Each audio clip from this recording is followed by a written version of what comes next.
The following podcast contains strong language.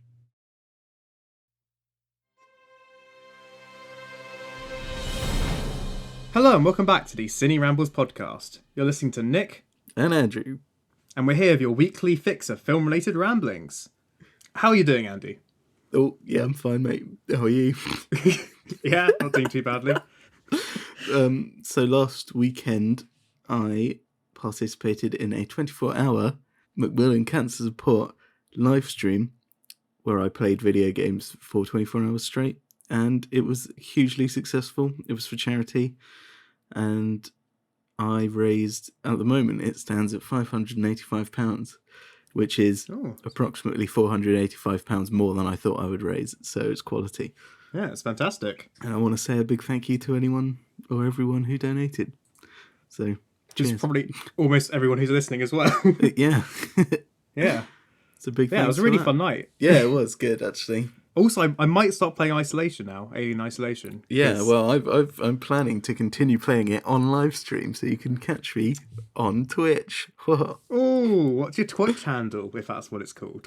It's, it'll be twitch.tv/standard_hobnob, or just search at standard_hobnob. And there we go, folks. Standard Hobnob. There you go, that's a plug. That is a plug. Yeah, I don't think we have any correspondence this week, so we'll just get on to some news, which you know more about than me, so why don't you take it away? Yeah, well, this just came up when I was scrolling through Reddit. So last week we were talking about how big budget things never go to animate. Like, there's never an animated remake of a live action film, or there's mostly spin-offs or like small continuations. However, as of last week, I think it's set to be released relatively soon. So the TV show The Blacklist, which is in its 7th season now, has decided to, due to problems with the with coronavirus, which halted their shooting, they weren't able to film the last episode or parts of the last episode or whatever of the season finale. So instead, they decided to animate it, which is very, very interesting. Nice. So presumably, they've recorded the lines still in post and then animated to them? Well, yeah. So they must have recorded all the lines in post, and then, because I think what I imagine is they obviously got far enough into the production that postponing it wasn't an option. Yeah. And they decided to animate the rest of it, which I think is very interesting, because this is like, groundbreaking. Nothing's ever done this before. Well, I mean, the thing, it reminded me of with the classic Doctor Who episodes, because a lot of them got erased back in the day, but they preserved the soundtrack for all of them because the audio tape was a lot cheaper and easier to store. So what they've been doing a lot recently is they've been animating the old Doctor Who episodes to the soundtrack of them. That's cool. Yeah, which is what this reminds me of a lot. Although the difference is, with that one, because the show's still being made, they have a much better idea of what the visuals should be. Well, with Doctor Who, certainly some of the animated episodes I've seen, because they've only got the dialogue to go off, so anytime no one's talking, all the characters sort of awkwardly stand around not moving, and then they'll suddenly move. So what I will say is, obviously they've done it. Animation isn't cheap. This is very, like, everyone was baffled by the Blacklist deciding to do this, because animation is famously expensive to do, and it seems like a really strange solution to this problem that no one else has gone for.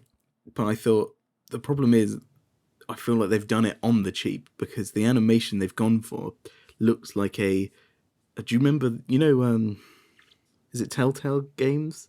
Yeah, the sort of adventure. Games. Like they did The Wolf Among Us and the Game of Thrones ones and the Walking Dead ones. Yeah. They look like, I mean, the way they've animated it looks like a really early one of the Telltale games. Oh, so it's 3D animation, it's not 2D. Yes, it is. It's 3. Well, because it's supposed to be in a style of like of a comic book. If it was in the style of a comic book, I'd go 2D. Yeah, well, it's weird because it's got like the don't know, like the shading kind of thing going on. And it just looks kind of, I don't know, I don't want to say bad, but it just looks poor. Well, see, that's sort of the point I was going to make, was if your animation is by no means a quick solution, like, it would take months to do it well, certainly, if not years. Yeah. So it would almost be worth, I would have said, if they were going to be animating the last episodes, the time it would take, they might as well just wait until lockdown's over and film it live action. But if they're doing it on the cheap, then that's presuming their workaround, but then at the expense of the animation. Yeah. Because I think, well, the reason they've also done it is, I mean, I could be completely wrong here, but I believe that the Blacklist is based on a comic book anyway. Right. So it's sort of returning to its original art style, in theory. Yeah, I think that's the idea, is it's being like, they can get away with it because it's based on a comic book, so they're going to use the comic booky style graphics and try it like that. So, yeah. Interesting, nonetheless, to see that as a sort of a big... Yeah, I mean, it was also, it's an interesting addition to the animation argument as well. Like, they've tried it. I don't know how well it's been received. It airs on NBC on the 15th of May, if anyone wants to watch it to see what it's like. The problem with it, though, still is, in terms of the animation argument, it's still being used as a sort of a backup method of making content, as opposed to a chosen It's being method. used as a substitute, isn't it? Yeah. Because we've not got the technology to make it live action the proper way. We're doing it animation because that's all we've got, as opposed to we're making this animation because it suits animation, and that's how we envision telling the story. Yeah. But yeah, it's an interesting contribution to the argument, certainly. Yeah, definitely. Shall we move on to Field of Streams then? Sure. Aren't we going to be calling it Streamed Hams? We know what we probably were. We had a whole host of potential puns, didn't we? And then we just got stuck on Field of Streams. Stuck. So, welcome to Streamed Hams. Yay! This week's Field of Streams. We've got a couple this week, one each. Would you like to go first, or shall I? You can go first. Okay. So I'm going to be talking about Devs, which is a new series. It was released originally on Hulu in America, but BBC's got over here, so don't have to get Hulu, which is always a plus. If I can get through my entire life without getting a Hulu subscription, I feel like I've achieved something. I feel like Hulu is a very Americanized thing. Like, I'd literally never heard of it until someone told me a TV show I wanted to watch was only available on Hulu. Like, it's very strange. Well, see, I remember about 10 years ago, like watching clips of TV shows and stuff on YouTube, and there'd be like a thing at the end being like, "Oh, watch more of this show on Hulu," and be like, "What are you?" So this was like a YouTube substitute that never got very far. I don't even know who you are. But they seem to be still here and still trying to get people to subscribe. As far as I was aware, I thought Hulu was an American-only service anyway. But I could be wrong. I think they must be, but yeah. Anyway, it's on BBC here, so it doesn't matter. Yeah. But yes, so Devs is a limited series written and directed by Alex Garland, aka my director crush, because he's done Ex Machina and Annihilation, both of which I love. Also, he wrote Sunshine, which I'm not sure how to feel about. Okay. But, well, is that the Danny Boyle one? Yeah. Have you seen it? I think I've seen like the middle section of that film randomly. I haven't seen the whole thing. Yeah. On a side note, I don't know to what extent Sunshine is Alex Garland's fault, but like the first half of it is fantastic, and then it completely goes to shit in the second half, to the point that it kind of annoyed me that they'd done it. It was almost like Hereditary levels of how did you ruin this? But anyway, Alex Garland. So, so Devs is basically it's sort of a mystery thriller about there's a sort of a programming company in San Francisco in the sort of the near future. And there's this secret department called Devs who are working on some kind of supercomputer, which we discover more about as the series goes on. But basically, it's vaguely something to do with looking into the past or in some way predicting the future through quantum computing. And this one guy called Sergey gets into Devs, but he's revealed to be a spy for the Russians and is executed for trying to sneak out the information on Devs. So his suicide is faked and sort of his murder is faked as a suicide, and his then girlfriend is suspicious at this turn of events and decides to start investigating what's really going on at Devs. And so it gets a bit conspiracy theorist, and it all starts to sort of go out from there. So I'm six episodes in now out of 8. And I think it's really, really good. It's sort of, Alex Garland seems to get more esoteric with each film he makes.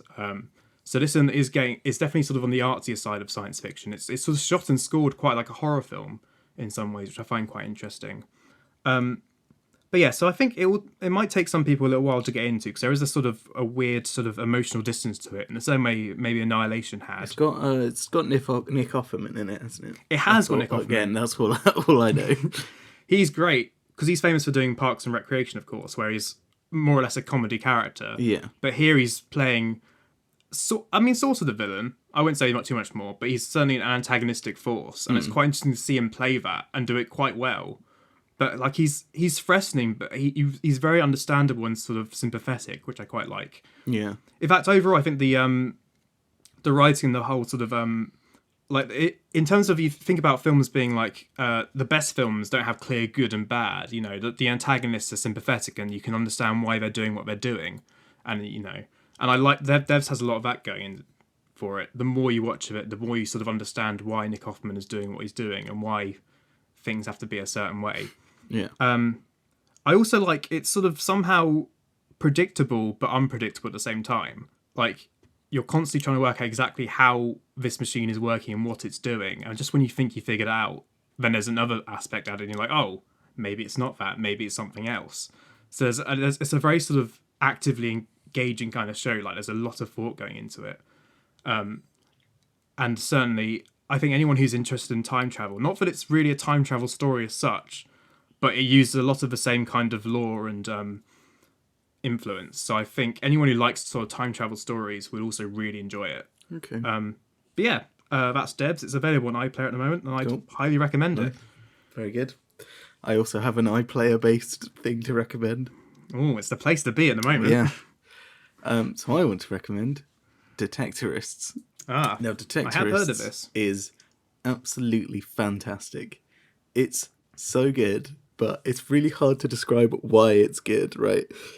So it's a series. All 3 seasons are on iPlayer at the moment. It's basically about these 2 blokes who are detectorists. So they take their metal detectors, they walk around fields, and they try to find, buried treasure. Not as necessary. They're not like treasure hunters, but it's a hobby. But it's not really about that. It's about their lives and their friendships and their relationships with everyone else. And the writing is just absolutely fantastic.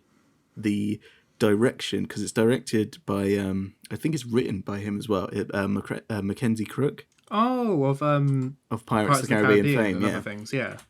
And it's just fantastic. Like, you think it would be really, really boring, right? Because, why do you care about these people? But it's so... Well, I mean, that could go for a lot of concepts. True, yeah, but it's just so good. It's so well written. It's so beautifully shot. And it's just touching in loads of... it touches you. It's really funny. And it's I think it's genius. It's some of the humor is very subtle. There's no like laugh track or whatever. I've seen this series. I've seen series 1 and 2 at least about 3 times each, and there's still things in series the 3rd time watching it that I didn't catch the first 2 times. That that makes me laugh really hard that I just didn't catch at all, and it's fantastic, and I could highly, highly recommend it. I think it might be quite hard to get into because I know when my mum watched it, she said she didn't really like the first series, but she thought series 2 and 3 were really, really good. Whereas I think series 1 series 2 is the best season, no doubt. But series 1 is an excellent introduction because it's so good. And they're all from the West Country. Well, some of them are, which makes it great because they've got a good accents. The one accent you can do. Yes, the one accent I can do.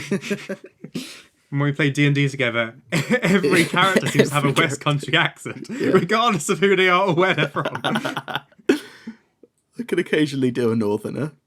And does that differ from your West Country accent at all? It's very mildly. But yeah, you should watch it, Nick, because I think you would love it. Because some of the jokes are just fantastic. They're so funny. I do remember you recommending it to me like back in the day when we were in secondary school or Yeah. something. And I still haven't watched it. But hey, it took me like, It's wonderful. 3 years to listen to Arctic Monkeys after you recommended it, so... Yep.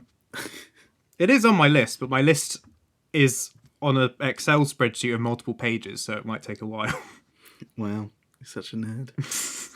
Hey, don't knock conditional formatting. It's very useful for keeping track of what I've started and what I haven't. Let's move on, shall we? Yeah? That's enough for Field of Streams. I think we've... I don't mean streamed Those hams. two good recommendations. Streamed hams, sorry, yeah. Okay, I'm going to move on to fundamentals now, I think. It's Nick's first fundamental. Yeah! Woo! We are talking about Midsommar later on, but I think that's more spoilery than this, so I'm going to do this first. Yes. Yeah, I have got a fundamental about Jurassic Park. So, Okay. big fan of the book, massive fan of the film. You've read the book, haven't you? Nope. Oh, Because okay. I almost got the audiobook, but it was read by Scott Brick, and I would rather shoot Scott myself in the face repeatedly than listen to Scott Brick. But Scott Brick's around for a different time, Nick, so... Oh man, sorry Scott Brick if you're listening, but you do have a dull voice. I Also, hate you, Scott Brick. I've got to say, I can't imagine how Jurassic Park would be, or any Michael Crichton novel would be as an audiobook, because they're full of like written out graphs and sort of numeric tables and stuff, which Yeah, that is a good point. only works visually. And I can't imagine that Scott Brick would read out like repeatedly a table of numbers and dinosaur names, and how that would have any impact on you at all. Yeah. Because you need to look at it to see Yeah. how. I don't understand how that would be an audiobook. Basically, Oh my god. Fucking Scott Brick. I imagine there'll be no shorter way to get to sleep than Scott Brick reading out the population table of dinosaurs in Jurassic Park. But speaking of which, so Oh my god. there's something that sort of I always found quite bothering about Jurassic Park the film, and I do love it. It's one of my favorite films of all time. But something that was bothering me is the whole theme of it is this idea that like, oh, humans can't contain life. We can't be the gods of this zoo and create life and then expect to contain it. Life finds a way. We have no control over these animals. But the thing is, in the film, is they do have control. Everything's going basically a-okay until Dennis Nedry, Until goes and lets Nedry them all fucks out. it up. So it's specifically human intervention that lets them go. So I was like, well, that doesn't really hold up. Now, the thing is, the book does it differently. And this is one of the reasons why I think the book is actually a bit superior. There's a lot of reasons. But so in the book, there is a thing early on about how I think one of the characters finds eggs in the park. And is like, there's eggs here. Are the dinosaurs breeding? Oh, no, well, they can't breed. They're all females. And look, we've got this population chart up on the computer. And it's, we expect to find, I think it's like 238 animals. And it's counting them, it's found 238. So there's no breeding. It's fine. The eggs are from a bird or something. Then later they go back to the computer and they find out that they are breeding. So there's a great moment where they, one of the things I really love about Michael Crichton's writing is that he has such sort of good understanding of computing and he works that into how his books work. So like Malcolm's like, okay, why don't you try getting the computer to search for more than the animals than it expects to find. So try searching for 239 and it finds 239. It's like, okay, try 300. It's like, error. But we have found 298. And I love this idea that the computer only searched for the number of animals it expected to find and ignored all other results. And therefore it looks like they're not breeding at all, but they are. Anyway, that's an extra detail that I love about the book. But basically the point is, we find out really early on, while the animals are still effectively contained in the park, that they are breeding. And they have this whole thing, which is in the film, about like, oh, we put in the frog DNA into the sequence to complete it, and sometimes they'll turn male in an all-female environment so they can ensure reproduction. And therefore the animals, life has found a way, out of human control. They have found a way to get out of human control and become a self-supportive ecosystem. And again, that is in the film. But the point is, in the film, this revelation is in, like, certainly the end of the second act, if not the third act. Like, it's right at the end where everything's already gone to hell and doesn't really have any impact. It's like an incidental detail.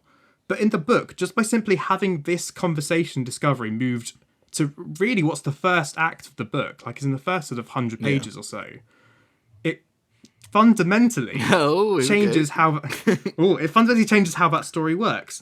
Because now it's like, look, even before things have gone wrong, before we've even had Nedry, turn on us and deactivate all the force fields and all that. Yeah. Fences, not force fields. But before that containment breach happens, the life has already found a way. It's already proven before the story even starts that life is uncontainable, which fits the theme of the book much more. Yeah. Not to mention, so the book opens with a scene which was later used as the opening to The Lost World, the second Jurassic Park film, where basically there's a rich couple and their child on a beach in a South American country. I can't remember which one now. Yeah. But and the girl is attacked by these lizards, which turn out later to be the tiny dinosaurs. I can never pronounce the name of it. It's like Procompsognathus. Sure. Someone's probably going to correct that. Sure. But I haven't got a clue, so sure. But the point is, even in like the first chapters of the book, the dinosaurs are off the island. They're already escaping the island, and as we find out later on, they're also already breeding before anything goes wrong. But in the film, they get rid of all that. So the sort of the attack that opens the film instead is on the island in containment, and it's the raptor like in the cell attacking a worker. So they're still on the island, and the dinosaurs never leave the island in the film, even though that's a major plot point in the book. The film ignores it completely. Right. And again, the reproduction thing is in there, but moves to the end where it doesn't make any sense, or at least doesn't have any impact in the same way. Yeah. So yeah, that's basically the fundamental change. Why do you think they did it? Why change it? Well, so my overall thoughts are, because the book of Jurassic Park, like a lot of Michael Crichton's works, are genuinely quite adult. Like there's a lot of there's a lot of violence in them. There's a lot of sort of quite dark stuff going on there. And of course, Jurassic Park was aimed primarily at a family audience. Now, even then, it's quite messed up, grisly for a family audience. Yeah. I mean, it is a PG, but it must be just on the cusp because there is quite a bit of gore in there and a lot of like major characters dying. Yeah, but I think there's a lot of elements that got stripped from the book to make the film more family friendly. Yes. And I think somehow. So the other thing as well, again, like with Michael Crichton's, all of his novels are quite technical and scientific, and like I was saying, there's a lot of sort of interesting computing stuff in them. Yeah. And I reckon, because the revelation that I just described with finding out how the egg stuff work is also accompanied with normal distribution charts, and there's a lot of statistical analysis of why this is happening, or how they've proved it mathematically that they're breeding. And I think in an attempt to make the film more accessible to like a general audience, they also got rid of that scientific mumbo jumbo to an extent and streamlined it. Right. And in that, they basically downplayed the whole reproduction stuff. Or at least that's my theory on it. Okay. That's interesting, yeah. Yeah. That's all I can think of is Scott Brick now reading out like Excel spreadsheets of I will send you a photo of a page from the book during this bit where they're doing the revelation about the computer miscounting how many dinosaurs there is. Because the same table repeated each time as it discovers more dinosaurs. And I want you to try and think about Scott Brick reading it out word for word. But yeah, no, Jurassic Park is a fantastic book. You absolutely should read it. In fact, you should read all Michael Crichton stuff. He might be my favourite author. I do want to give him a read. Yeah. I think he will be better read rather than audiobooked, as I've said. Because especially as Scott Brick reads all of them, and again, I would rather inject solid concrete into my ear canals and then drill them out with a foot-long diamond hardened drill than listen to Scott Brick say anything. Would you like me to do my Scott Brick impression? Yeah. Please. Okay. Hello. And welcome back to... No, Nick. Oh, no, sorry, not welcome. I went a bit too inflection on the welcome. Yeah, sorry. Hello. And welcome back to the Ciné Rambles podcast. There you go. That. You're listening to Scott Brick. That feeling you are feeling is the urge to kill yourself from boredom. That's enough of that. Oh, Scott Brick. Um, What a piece of shit. I mean, I'm sure he's a lovely guy. He just shouldn't be doing audiobooks. No. Yeah. I should also point out, I do still love Jurassic Park as a film, even though it is so sanitized from the book. It is really good. It's just it's exciting and it's fun, and it's one of the few Spielberg films I really love. Like, I don't know why, but I find Spielberg kind of, it's just something about him I just find really unsatisfying. Like, I know he's still considered like this. He's like one of the most famous directors of all time. He's done all these sort of absolute household classics.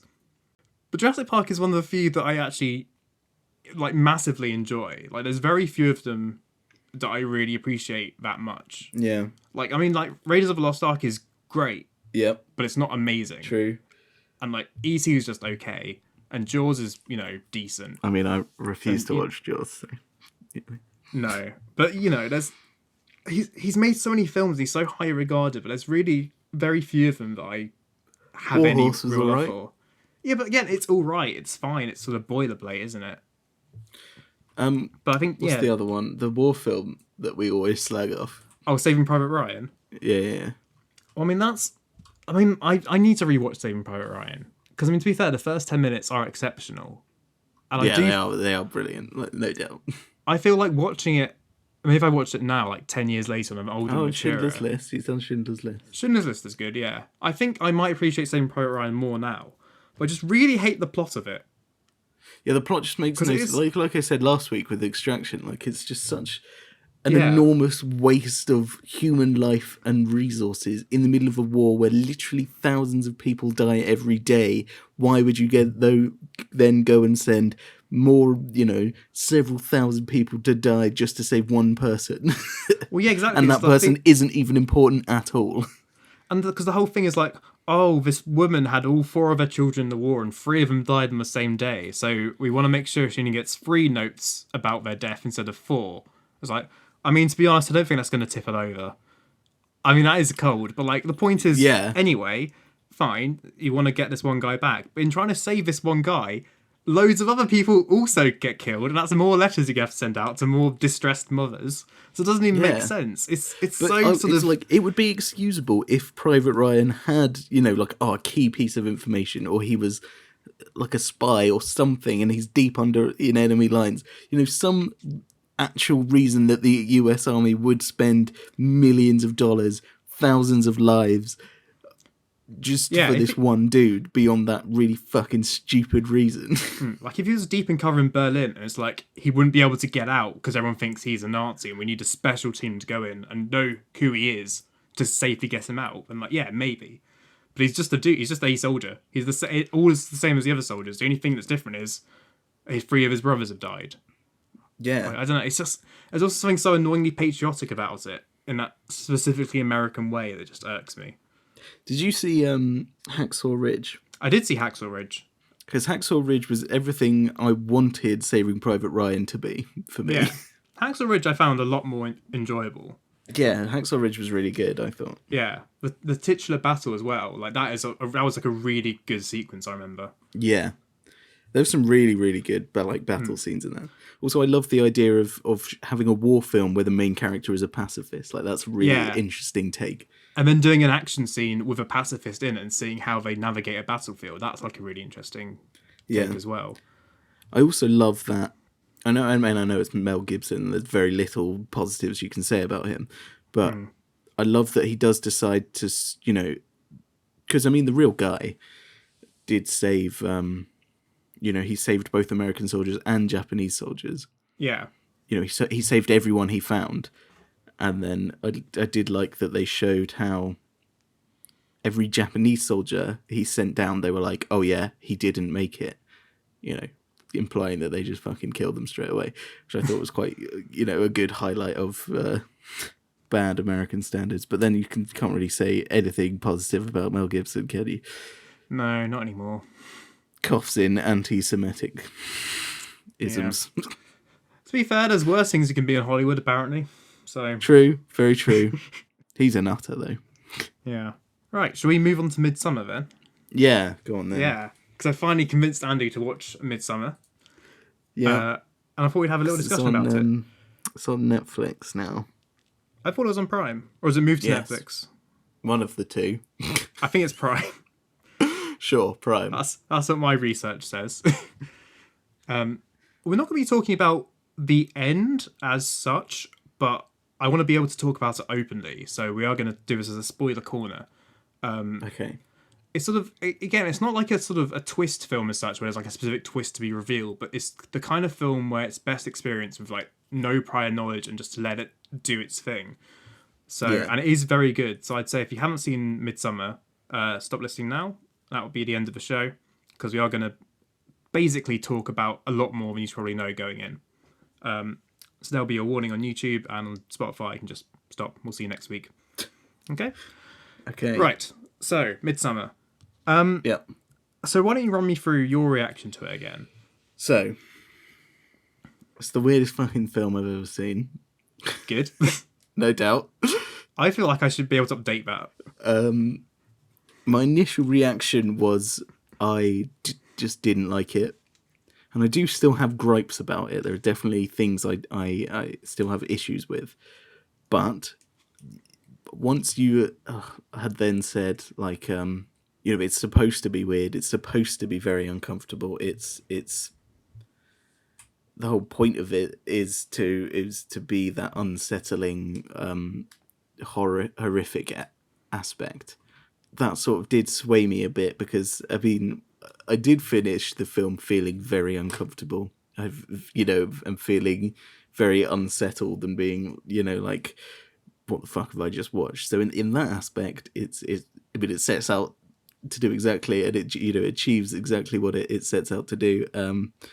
So yeah, there's some fantastic cinematography.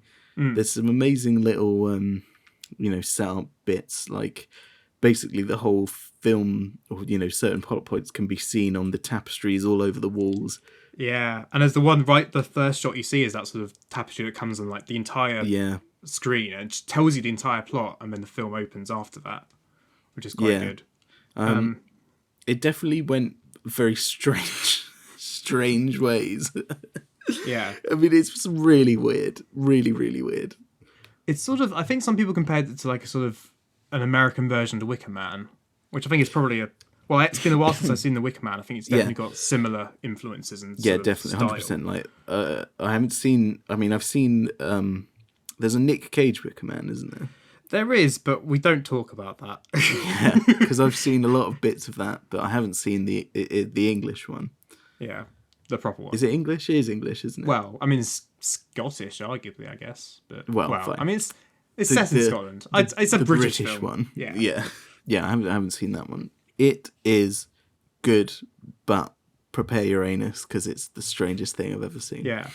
So what I think is really interesting about Midsommar, and sort of about Ari Aster's work in general. So I won't talk too much about Hereditary because you haven't seen it, and that's another film that needs absolutely nothing revealed about it before seeing it, really. Plus, also, I have talked extensively about Hereditary on my blog. So if you want to read that, cinerambles.blogspot.com is where you need to go. But anyway, so Midsommar, and Ari Aster's work in general, I feel, has sort of essentially reinvented horror for the new age. Because the thing is, if you think about most modern horror films, or at least, the most popular ones that you see in multiplexes, have been trash. There's something that's distinctly unscary and unrealistic about them. In the way that, like, a lot of people go see horror films for fun. They enjoy the thrill of it. It's like a roller coaster to them rather than like something horrifying. A lot of them are like, it's just unbelievable that they managed to get a cinema release, like, because they are so bafflingly stupid and bad in every single way that it's like they stick them in the cinemas because people know, go to see them because they know they're going to be trash and stupid, and they think, and they do make money, which is a shame, because that. I mean, I never go see a horror film in the cinema, or I mean, I saw The Invisible Man, but because I feel like. But then, was that a horror film? Well, we had this discussion. It was mostly, somewhat. you know, I much prefer. I will go see a horror film that, you know, a psychological horror film, or one that's not just, oh, here's a spooky man and a bunch of fucking idiots, watch them scream for an hour and a half. Yeah. See, that's the thing about modern horror is there's sort of two aspects to this. Firstly, they're almost certainly about something that's just inherently sort of silly and overdone. Like there's like, you know, there's Annabelle films which have like a creepy doll, and there was like The Nun, Brahms, and it's all very sort of like I call like artificial horror in the sense it's something that even however scary it might be in the moment, we know doesn't exist and isn't real and can't hurt us, and ultimately it's all just a film, it's all just a thrill ride. And secondly, as it's been well documented, there's this sort of the over-reliance on jump scares. There's no actual horror atmosphere. It's all just about instant gratification, kind of like, oh, jump, I must be scared, which isn't really what horror is. Which is why Ari Aster stuff I find so interesting. Because on the one hand, because I've got to say about Midsommar, like going into it, and even, you know, during it, I never thought it was a horror film. Like, there's no jump scares at all. And it wasn't until you said it's a horror film did I actually then think, oh shit, yeah, it is a horror film, now thinking about it, because it doesn't really fall into any other genre. Now, this is interesting. So when you were watching it, what did you think of it as, or did you just not think at all? I was expecting it to be like a I don't know, like a thriller, you know, sort of film, akin to, I mean, I don't really know, because, you know, they all take loads of drugs, and I thought it'd be like this drugged out sort of... Oh, you thought it'd be like a Fear and Loathing in Las Vegas kind of thing? Yeah, like that kind of thing of the main Florence Pugh dealing with her past traumas while drugged out of her mind. I thought that's what it was going to be. But it wasn't that at all. Well, yeah. So this is the thing. It's Midsommar and Hereditary by some extent. Yeah, like you said, basically no jump scares at all. Ending of Hereditary is a different story. Again, I'll talk about this another time. But Midsommar, certainly, no jump scares at all. It's all about the atmosphere and this general undercurrent of just, things aren't right. And it's a genuine, like, creeping sense of dread at all times. And it makes you feel uncomfortable, and it stays with you long after The Nun or Annabelle does, which is like immediately forgotten. You know, it's actual genuine horror. And the second part of that, and why I think these films work so well, especially in this day and age, is because I think Ari Aster's managed to find a way to make sociological horror. So, for example, there's a key scene in Midsommar where Florence Pugh's boyfriend, I can't remember any of their names, but that's normal for me. The ginger one. but him, he gets sort of taken off to one side and is sort of forced into having sex with this one girl as part of the cult. And so it's quite a long, extended scene. We keep cutting back to it where he's just there having sex with this girl, and like every other female in the village is standing around them making these noises. They're all like all the weird naked old women who all are naked, singing and making noises, and it's so fucking weird. And like another friend of mine was talking about this, and she said like that scene genuinely disgusted me. And I think this is the crux of it. That scene made me laugh. Like the bit where one of the women like bends down and like holds the girl's hand, and then she starts like singing. Like I genuinely just burst out laughing because I found it so fucking funny. Like it was so weird and so completely out of left field. It just made me like laugh. So I think that's interesting, because my reading of this, and one of the reasons I think Midsommar works well as a horror film, is it's sort of because that's sociological fear. There's nothing horrific or scary about it. But because we've been conditioned to have this sort of taboo feel about sex and seeing nudity, especially older nudity, we've been programmed to find that sort of disgusting and sort of weird and not right. But by using that in a film, it's not like a traditional horror image, but it's making horror and sort of uncomfortableness out of something that we're not used to being horror. But it's the fear of sort of social conformity.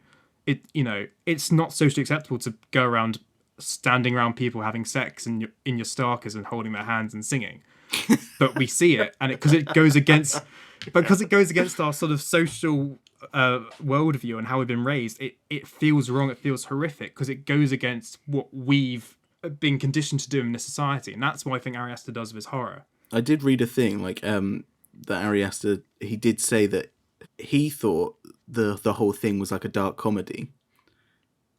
Like he wanted to make people laugh because, and I think, I mean, there were definitely bits that made me laugh, and I think it's the absurdity of every single situation that they're in is just funny.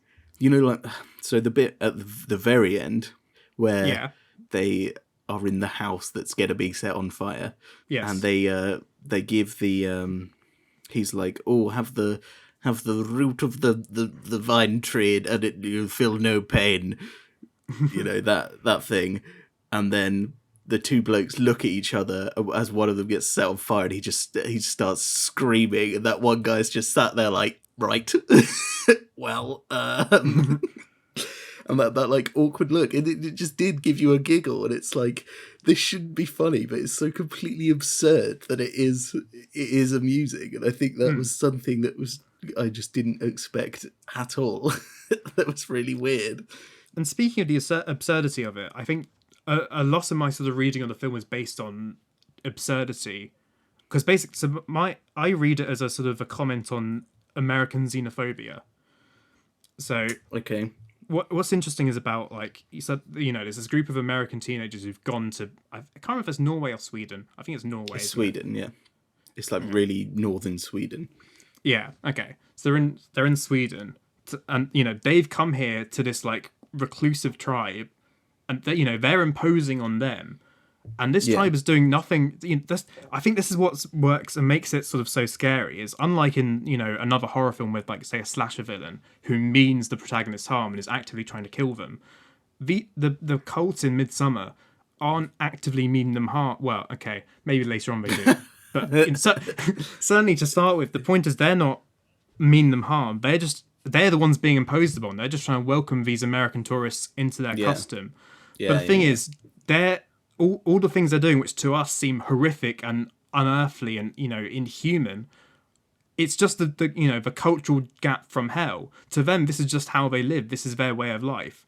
But to us, because we're so far removed culturally, it seems horrific. It seems, disgusting. And that's why I think it's sort of, that's the comment on xenophobia. It's sort of this idea Americans sort of see these other cultures, and there's sort of this fear of this other culture because they don't understand it because it's so distant from what they're used to. But it's just as valid. It's just that's how someone else lives. I mean, that's an interesting point as well because, I feel like if this was, because it is set in Sweden and all the people are white, but I feel like that xenophobia angle would be a lot more prevalent if this was set in Asia or in Africa or whatever, with a different type of tribe. But because it's in Sweden, and Sweden is, a first world country who is, everyone thinks is relatively normal and westernized, and Scandinavia is like known for being like, top of the world in like all the main social areas. They've got like the best education system. They've got like this great economy. Yeah. They seem to be flourishing socially. I think Sweden's frequently like, one of the top 3 places, the happiest places to live in the world or something like that. Yeah. That's the thing. It's like, especially Americans in particular, have this sort of idyllic image of like Europe, and going to Europe is this place of like arts and culture and stuff. Yeah. And I like the idea of like that myth then being smashed by going in Midsommar, and there's this nightmarish hellhole. But the other great thing about it is like so many horror films rely on like the dark and sort of like I was literally just about to say that. Yeah, and it's like basically every scene is in daytime, and it's great. It's set in an open field, and yet you've never felt so trapped in your life, and that takes such skill to do. Yeah, that's what I absolutely love. Like, so it's set in a part of Sweden where during the summer it only gets dark for, I believe it's 4 hours a day. Yeah. So, and that's from, like midnight to 4 o'clock in the morning or something like that. And that's it. And then the rest of the time it is blazingly light. And I thought that was just absolutely amazing. Like, there's one sequence that's set in the dark, and that's about it. And the rest of it is completely in the light. And you just never see a horror film like that. And I thought that aspect of it is done so incredibly well. Yeah. It's amazing. Yeah. I mean, I think I've said all my points, but Midsommar is just such a great film. It is. I do think it needs rewatching. I want to watch it again because I think. So I do have a gripe about it, right? Yeah. So So the couple of things I did have to say about it, it sort of feels unjustified in a way, like very very grisly deaths of the people feel quite unjustified. Yeah. And I know it's like, I know that's almost the point, but I feel like they could have done more to make it so that when the people die, so there's the eyebrows kid is in it, who's Will Poulter. The eyebrows kid. Eyebrows kid, everyone knows who the eyebrows kid is. Eyebrows kid. He's a bit of an asshole. He only wanted to go there to get high and bang chicks, and he pisses on the ancestor tree, and he's very like ignorant American tourist about the whole deal, and he dies in a very very very horrific way. And I was like, he was a bit of an asshole, but that doesn't feel justified at all. But then, I suppose that is an aspect of the horror, I guess. But I just feel like they could have made the Americans more assholey, so when they died, it wasn't as it felt more justifiable. Yeah, I guess that was like a little gripe I had about it. Like, my main defense for that is like going back to the whole sort of cultural separation from hell. Like we see. When the people in that cult reach the end of their life, they jump off this cliff, and then if they don't die, then they have to smash their face in with a hammer, which to us seems excessively gory and violent. The mercy hammer. Yeah, but to them that's just how they end lives. So to them, again, they might not even think they're doing anything too out of the ordinary. I might be like, that's just how we approached punishment. Pull their lungs out. Yeah, that bit was it was great. So what? This isn't a gripe. I'll get back to my other gripe in a second. But okay. Another thing I really liked was there's loads of subtle camera fuckery. Oh, you're talking about the what's it called? The feast, all the food is wibbly, and yes. And when Florence Pugh is wearing her flower crown, one of the flowers is like gently pulsating, and all these tiny little bits when she sat on this throne, like the vines are gently moving and like growing, and it's like. See, I watched this with Georgia, and she didn't notice those things until I pointed them out. She's like, she was just so focused on the story. I couldn't stop looking at those things to the point where I wouldn't ignore a piece of dialogue because I was looking at the wibbly turkey on the table. Like, I just found that so distracting. But I thought, it was very cool because it shows how. Fucked their minds up because of all the drugs. But I thought that was a really cool bit. It's done so subtly and so well. So my sister does graphic design and sort of animation as her job. And I remember just before I saw the film, she saw it like a day before me, and she was saying like, "Watch out for the turbulent displace," which is what that's called. Right. But because she pointed it out, I couldn't stop noticing it. But yeah, it's a After Effects thing. But it is a cool effect. I do wonder if it's overused, but I do think it definitely adds to that sort of atmosphere and that sort of oppressiveness, because like everywhere you look there's this sort of movement, and it just makes you feel kind of slightly sick. Yeah. So my other gripe with the film was it felt a little bit like, what's the point? It didn't feel like there was any sort of payoff. It sort of, I don't know. I just feel like it exists only to make you feel as uncomfortable as possible. Like, the story it told could have been, anything. Florence Pugh's character could have been anyone. I just feel like it wasn't, I don't know, character-wise, that none of them are really integral to the story. Even her, like, she, could have been anyone. I mean, yeah, she's had the recent trauma, which doesn't help, but it was just weird. It just felt a little bit unsatisfying towards, which made me not really like it. Thinking back on it, I do like it more now. But just once the film would finish, I'd be like, okay, what was really the point of that? I do think you have a point about the plot, yeah, because I think this is probably something that will become more clear. Because overall, Midsommar is a very sort of metaphorical film. I think it's a lot more about the subtext than it's about the supertext. So I did feel slightly unsatisfied that, as far as I could tell on the first viewing, it's like, where does Florence Pugh's character arc actually go? Like, what's she learned as such? But I figure on the rewatch, I think that will become more clear, but I can't confirm yet. Right. Just because for me, if it sort of felt like Ari Aster wanted to make just the weirdest film he could, and he obviously wanted to make a film about a creepy cult, and it felt like it didn't really matter how he got the characters there and in what way he got there. He just wanted them to be there and then kill them off in a really grisly and disturbing way. It sort of felt like that, like the first half an hour of the film where it's in America. I feel like that could have been axed, I guess. I don't know. It was like... I think I disagree with that. Because, again, like going back to the whole, it's about sort of American xenophobia. And there's a sort of fetishization of like seeing other cultures, especially European ones. And like, it's like, oh yeah, I want to go and see them and like write my dissertation on them. And I think without that scene in America showing that, it wouldn't have that justification. I think that's a big part of the film and the sort of plot line. Not that bit as much, but showing her parents and sister have this really, really grisly, like bad, very traumatic death, and then having that basically never come up again. Like, yeah, she's got the trauma of it, and she occasionally sees them, but it doesn't really affect anything later on in the film, Well, again, I don't have an answer for you now, but I have a strong feeling on the rewatch there'll be more to it. Right. But I mean, I can't say now, but yeah, I do think basically the film is way too smart to just not have things go anywhere. Like Ari Aster has shown both in this and Hereditary, even though both are flawed, he definitely knows what he's doing to some extent. So I think there's definitely more to it that than it might have first seemed. Yeah. What I did really like was her sort of transition into the cult, Yeah.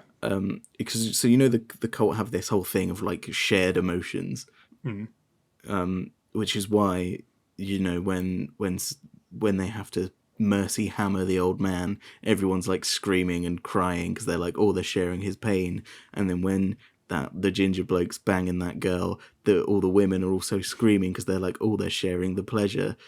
And what I really liked, when I know what you're talking about. So when she sees her boyfriend banging that random girl, and then she goes back, she starts like lamenting. She's like screaming and crying, and all the other girls start screaming and crying with her. And I was like, this is really fucking weird. See, that was the moment in the film. That's probably one that disturbed me the most. There was something about it was intensely uncomfortable. Yeah. That bit in particular, I was just like, what the fuck is happening right now? But I think that was because, I don't know, we're taught to really like not show extreme emotions ever, and if you ever are that upset or that angry or whatever, you go away and you go into a room by yourself so you can hide it and let it out by yourself. That's always what we know. And that's sociological conditioning again. It's that fear of breaking that rule. Yeah. And then to have her screaming and crying there, and then to have the other people not judge her but join in and share those emotions with her was very, very strange and puts you on edge and is very uncomfortable to watch. But then, so what I was going to say about that, what I found interesting was very early on in the film, just after she's found out her parents and sister have died, you have her doing that same, lamenting, crying, where she's like screaming and just, uncontrollable emotions. Yeah. And her ginger boyfriend is just sat there like patting her head like, I have no fucking clue what I'm doing. Yeah. And you feel really bad for her and you're like, he's a shit boyfriend. And he is throughout a terrible boyfriend. He forgets her birthday, and his excuse was, I thought it was yesterday, which really pissed me off because I was like, that means you still forgot it. You fucking wanker. So yeah, and I felt that like there are occasional bits of humour in there, that I think are really good. But yeah, comparing that early on scene of her crying and having the boyfriend who just has no clue what to do and had no idea how to handle it, and all he does is like gently pat her because that's the only way he can think to comfort her. And then comparing that to later on with the girls who were just screaming with her, sharing the emotions. And I was like, that was her introduction to the cult, because I feel like at that point she finally feels like she's got someone or got some people to share her emotion and to share her grief. I was like, that is an interesting analysis. Yeah. Yeah. But we've I just was made like, me think. that's a really good moment for me. Like, I thought that was a really good Yeah, juxtaposition between those two scenes. yeah, and talking about because I'd forgotten that opening, but now you mentioned it. Going back to again like sociological conditioning and rule breaking of that opening scene, it was also really uncomfortable to watch him not help her or comfort her in any way. Like it was awkward in a way that would be if you were Yeah, there in real life. But it's yeah, interesting to see these two scenes, which are on polar opposite ends of like sort of the of how you deal with that situation. Is on the one end doing literally nothing at all, and on the one hand yeah, like getting involved, and both feel horrifically awkward and uncomfortable. And it's interesting that yeah, it's like either end of that sociological conditioning, both are sort of big no-nos, and it's you have to find the happy medium. And I think that also, oh, this is probably getting too far, but like it's sort of it shows the delicacy of social interactions that it's never all of one or the other. It's like I genuinely really struggle to comfort people who are upset. Like if people are upset, I just leave them alone because I don't know what I could possibly say to make them better. yeah, And I like thinking about that. It reminds me of that tightrope of like how do you interact with those people? You can't ignore yeah, them, but you can't. What do you say to them? How do you I don't yeah. know. Well, But that's it's the thing, interesting. right? There, because there is in ancient Greece, like, or at least in the epics, the way ancient Greek people would deal with grief was to lament. So they would cry, and they would, beat their chests, and they would just be miserable, and they would pull out their own hair, and that's You sort that's of how let it they all would deal out. with. Yeah, but they would do that.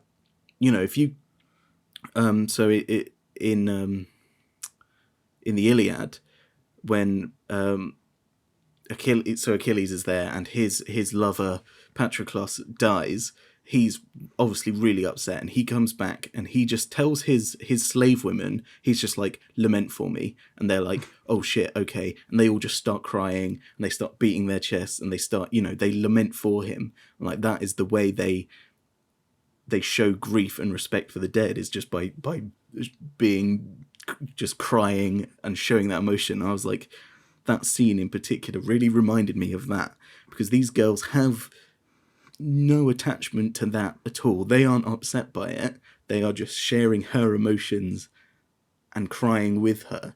I was like, that's very, just that scene in particular actually really sold me on it. I don't know why. That like, that crying bit, it made me like this film. I don't know why, but I just thought that was such a clever little thing. It'll be interesting to compare the sort of the response to this film from like introverts versus extroverts. Like I wonder if, because again, it's all about social conditioning and all that. I wonder if that Yeah, therefore means it has like a stronger effect on introverts who are more afraid of breaking social boundaries, while maybe extroverts might just be unfazed by it because they're used to sort of just being free and fast. Or is that, are extroverts free and fast with social rules, or is it because they obey them so I don't well? know. Yeah, I that's don't what I know. was going to say. Do you think? I think they're more I mean, I'm likely to be I'm very freaked much an out by it. introvert, so Yeah, exactly. But I think extroverts are so good at fitting into the norms that they would be more freaked out by it. interesting. But then, Possibly. I don't know. but I think, I mean, my at least as an introvert, my definition of introversion is the like abject fear of being socially not in line, and any sort of Right. deviate at all from what's considered socially acceptable should be met with like massive embarrassment and shame, and therefore I sort of sort of seclude myself from interacting any more than I have to in a lot of situations. Right. Because it's better to not act at all than to act out of step. Or at least that's my definition of I introversion. see.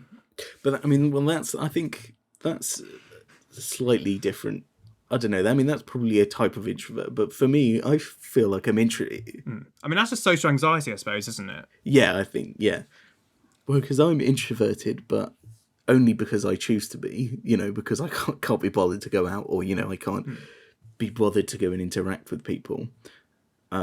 But if I want to, I can, and I can handle being in public, like, it's fine. But Yeah, also, I don't know, like, I think because extroverts fit into the norms, yeah, I feel like something that's this far left field would just throw them off entirely. yeah. But that is an interesting question. That's an interesting point. It's unfortunate we don't know any extroverts to ask Yeah. them. And to bring this to sort of a conclusion, I think going back to what I said at the beginning about this is true horror, because horror is an intensely personal experience, and like in the same way, horror and comedy are on the same side of the same coin. Wait, that's not it. It's horror and comedy are different sides of the same coin. They're the same side of different coins. Anyway, I can't remember who said that. It may have been Sam Raimi, but yeah, like in the same way, like what makes you laugh is so subjective. What scares you is also subjective, and like going back to things like The Nun or Annabelle, which are just cheap jump scares. Jump scares are cheap because it doesn't affect you on a personal level. Everyone will react the same to a jump scare because that's just I think, triggering a fight or flight response. It's not difficult. Yeah, isn't it? It's Yahtzee Croshaw of Zero Punctuation fame said, "Jump scares are to horror what fart jokes are to comedy." Yeah, exactly. But then so something like Midsommar is true horror because, and like look at us, we were discussing this on a subjective level. We're discussing our personal psychoses and sort of tics and how we work and how the film affects us personally and the different reactions we've had to it based on our differing personalities. And we're quite similar people, but even so, we've had sort of deviant responses to an extent because there are subtleties in our personality which change how we interact with this film. And I think that proves once and for all how great this is as a film and how it's just seminal piece of horror. Thinking back on it and having this conversation does make me like it a lot more. Yeah. Because I think there's a lot more watching it and then, watching it, if I had this sort of gut reaction to not like it, but I think that's probably the point. But then talking about it, there's so much brilliance going on there. There's so many clever things. There's so many like genius ways of storytelling that I think it's really, really, really well done. And I think it's excellent. And I have got to say that I do actually like it. Yeah. And when I first watched it, I also I felt sort of like I don't really know what to think of this, and it's one that's definitely grown on me as the years like 1 year has passed. But it's definitely one that's grown on me over time, I think. But yeah, I'm so excited to see what Ari Aster does next, because I mean, it makes me want to watch. Is it The Witch? Oh, The Witch is also fantastic. It's not Ari Aster, because that's a bit like culty, isn't it? The Witch is one of those rare films where I watched it and it was like instantly a favourite of mine. Like it was everything I like in a film, especially a horror film. But that's Robert Eggers who did The Lighthouse, which I think is similar-ish to Midsommar in some ways. And I know you want to watch, and if you can get around to seeing it at some point, I think we get a good discussion out of that as well. Yeah. Because I think that's horror in a very similar way, where it's about sort of, I mean, it's about isolation, but I think there's also a tint of that sort of sociological stuff in there as well. Yeah. Okay. Yeah. All right, I think we should probably bring this episode to a close. Yeah, it was a bit of a long one. I don't know how long we were talking about Midsommar. Yeah, to the people who haven't seen it, this was probably quite a short episode. Yeah. Right. Well, you've been listening to Ciné Rambles with Nick. And Andrew. You can find us on Facebook at facebook.com/CinéRamblesOfficial. You can follow us at Twitter at Ciné Rambles. And for more content, you can read the blog over at cinerambles.blogspot.com. And watch me on Twitch. Oh, yeah. And twitch.tv/standard_hobnob, isn't it? Yeah, thanks. If you want to watch Andrew play games. And yes, if you go to the blog, by the time this is up, I should have a new post out. It's the first part of a Star Wars ranked retrospective, which I'm going to be breaking into multiple parts because the word count's gone slightly over. Is that including the this Rogue One and Solo and all that? It's not for now because as the word count was growing, I was like, I'll try and focus on it's just the main 9 for now. But I might do some more about the spin-offs later. But yeah, so for once there will be new content on the blog. Hooray! Hooray! And as always, all if that you've extra content you always talk about. there is a backlog. There's 5 years worth of backlog there of other stuff to read.